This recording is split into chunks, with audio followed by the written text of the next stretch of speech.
అప్పుడేదో సోనియా గాంధీతో చట్టాపట్టాలు వేసుకుని చీకట్లో చిదంబరాన్ని కలిసి జగన్మోహన్ రెడ్డి గారిని 16 మాసాలు జైల్లో ఉంచాను. నేను 40 ఏళ్ల ఇండస్ట్రీ కాబట్టి జగన్మోహన్ రెడ్డి గారిని నేను ఉంచుతాను. నా అనుభవం అది. అనుభవం లేని జగన్మోహన్ రెడ్డి నన్ను 56 రోజులు లోపల ఉంచుతాడా అని కక్ష. ఇవాళ లిక్కర్ కేసులో ముద్దాయిగా ఉన్న చంద్రబాబు నాయుడు బెయిల్ మీద బయట తిరుగుతున్నటువంటి 2014-19 మధ్యలో లిక్కర్ కేసులో ముద్దాయిగా బెయిల్ మీద బయట తిరుగుతున్నటువంటి చంద్రబాబు నాయుడు లేని కేసు ఏదో ఒకటి పెట్టి లేని అవినీతిని లేదా లేని దొంగతనాన్ని సృష్టించి నన్ను పెట్టాడు కాబట్టి మళ్ళీ జగన్మోహన్ రెడ్డి గారిని లోపల పెట్టాలనేటువంటి తంతు మనం చూస్తున్నాం. ఆ తంతులో భాగంగా రోజుకొక ఈనాడు జ్యోతిలో చంద్రబాబు చెప్పింది రోజుకోటి రాస్తారు.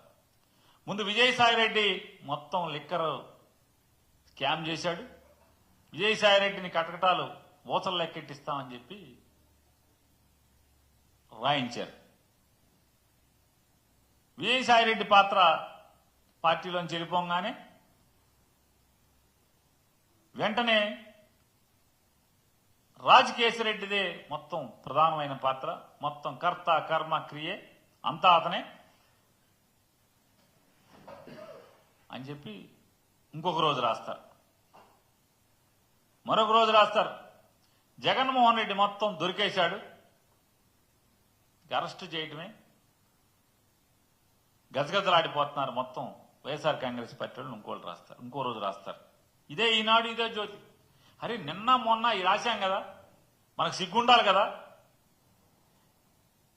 మన పేపర్లో నిన్న మొన్న ఒకటి రాసి మళ్ళీ ఇంకోటి వాళ్ళు ఎట్లా రాస్తాం అనేది ఏ మాత్రం ఇసుమంత కూడా బిడిగి పడకుండా మరి భగవంతుడు పెట్టలేదు. మళ్ళీ ఏం రాస్తారు, ఈ మొత్తం నగదు మొత్తాన్ని బంగారం కొన్నారని రాస్తారు ఒకరోజు.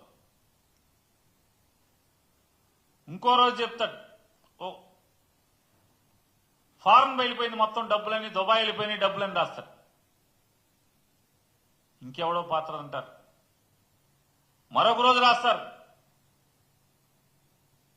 ఓఎస్డి కృష్ణమోహన్ రెడ్డి, ధనుంజయ రెడ్డి మొత్తం కీలకం, డబ్బులు మొత్తం వాళ్లే, మొత్తం స్క్రీన్ ప్లే కథ స్క్రీన్ ప్లే మొత్తం వసూళ్లంతా ఆళ్లే అని చెప్పి రాస్తారు.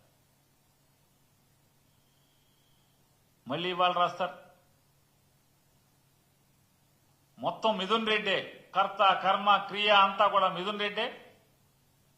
మిథున్ రెడ్డి ఈ డబ్బులన్నీ కూడా వాళ్ళ కంపెనీలోకి తీసుకుని ఆ కంపెనీ నుంచి అసలు నాయకుడికి ఇచ్చేవాడని రాస్తారు.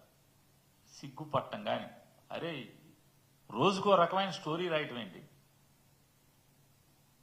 అంటే ఇదంతా ఎట్లా అంటే ఎవరన్నా కథ రాయితే ఒక స్టోరీ పట్టుకుని హీరో దగ్గరికి వెళ్ళాడనుకోండి, ప్రొడ్యూసర్ దగ్గరికో, ఆ లైన్ మార్చి ఇది బాగాలేదంటే మళ్ళీ వచ్చి తెల్లారి ఇంకో లైన్ మార్చి తీసుకెళ్తాం, ఇంకో పాత్రను చంపేయటం, కొత్త పాత్రను సృష్టిస్తాం. దానికి దీనికి తేడా ఏమైనా ఉందా అని అడుగుతున్నాను.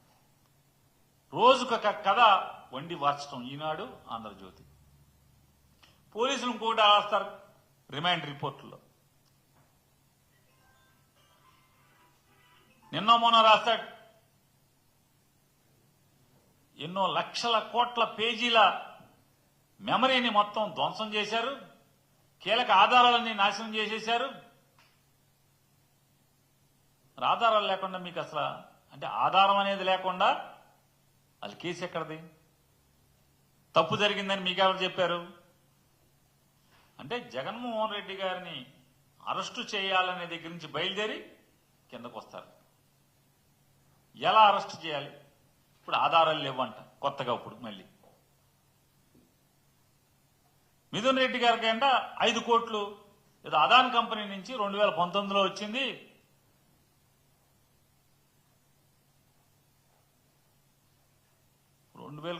అదాన్ కంపెనీ నుంచి వస్తే దానికి ఎందుకు ఇచ్చారో, అడ్వాన్స్లకి ఇచ్చారా, ఏమన్నా ఆస్తి అమ్ముతున్నారా, ఏం చేయదు? ఇన్కమ్ ట్యాక్స్ వాడిని అడుగు. రాయండి ఇన్కమ్ ట్యాక్స్ కి రాస్తే చెప్తారుగా ఈ గతం 2019 కదా ఇప్పటికి అయిపోయినాయి కదా. లేదా పిఎల్ఆర్ కంపెనీ వాళ్ళని అడిగినా కూడా మీరు నోటీస్ ఇచ్చినా కూడా ఇదిగో పలానా 5 కోట్లు ఏంటి ఎక్కడి నుంచి వచ్చినాయి ఎందుకు వచ్చినాయి అంటే వాళ్ళు 5 నిమిషాలు ఇస్తారు కదా, కాగితాలు మీ ముఖాన్ని కొడతారు కదా. అంటే బురద పూయటం, బట్ట కాల్చి మొహానేయటం. చంద్రబాబు దొంగతనం దొరికిపోయాడు కాబట్టి జగన్మోహన్ రెడ్డి గారిని కూడా అలాగే ఏదో ఒక నిందేసేయాలి, అరెస్ట్ చేసేయాలి. అంటే ఒక్కొక్క రోజు ఒక్కొక్కటి పాత్ర, ఒక్కొక్కటి వంతు. ఏంటయ్యా అంటే రేపో మాపో మిథున్ రెడ్డికి బెయిల్ హీరింగ్కి వస్తుంది కాబట్టి ఈలోపు ఈ పేపర్లన్నీ జడ్జిలందరూ చదవాలి. చదివి మొత్తం మిథున్ రెడ్డి అని మాట కర్త కర్మ క్రియ అని. అంటే నిన్న మొన్న చదవరా జడ్జిలు మీరేం రాశారో. అలాగే చంద్రబాబు నాయుడు గారిని అరెస్టు చేయటానికి పోలీసులందరికీ ధైర్యం చెప్పాడు. ఇదంతా కూడా మీకేం పర్లేదు ముందుకు నడవండి అని చెప్పాడు. కాబట్టి సీతారామాంజనేయులు గారిని జైల్లో వేసేయాలి.